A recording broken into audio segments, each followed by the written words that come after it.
Full range squats have shown to be better for building glute and adductor strength.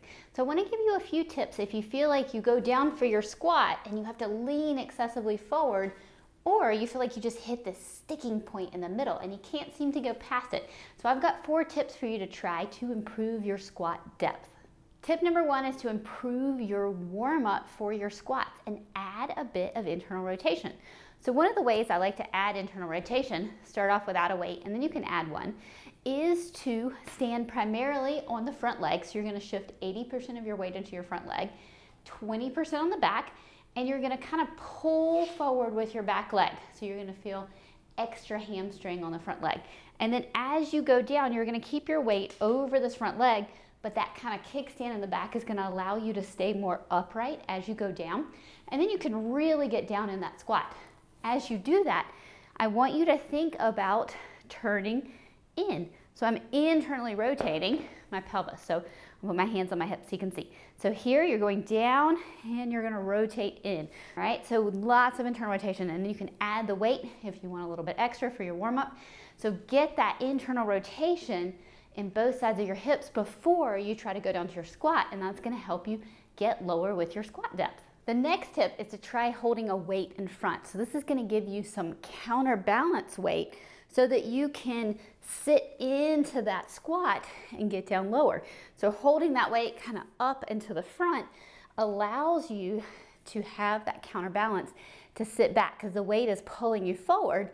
So then you have more room to sit back into those glutes. Tip number 3 is to elevate your heels. And the reason this works is, 1, it helps you with dorsiflexion range. Now, a wedge where you have continuous slopes, you have pressure underneath your arch, is obviously better than books.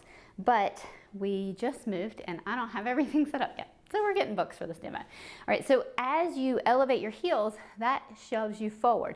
And so you have more room to sit back into the squat because you are starting in a more forward position. The other thing it does is it takes some of the stress off of your dorsiflexion range.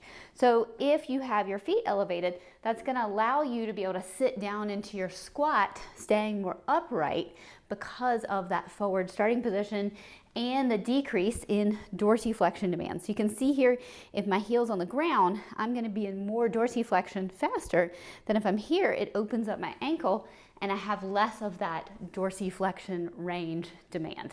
So tip number 4, if those other tips didn't work, you can try, or if you want something a little bit more, you can try to give yourself a little extra frontal plane boost.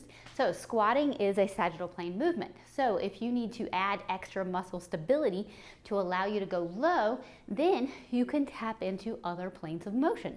So one of the things for the frontal plane that you want to think about is glute medius. So you can think about pushing out. So I'm going to slide my feet out without actually moving them. So I'm going to get a lot of glute medius here. That's going to allow me to go into that squat with more stability. If it's not your glute medius you need to recruit, you can go the other way and try to pull your feet together.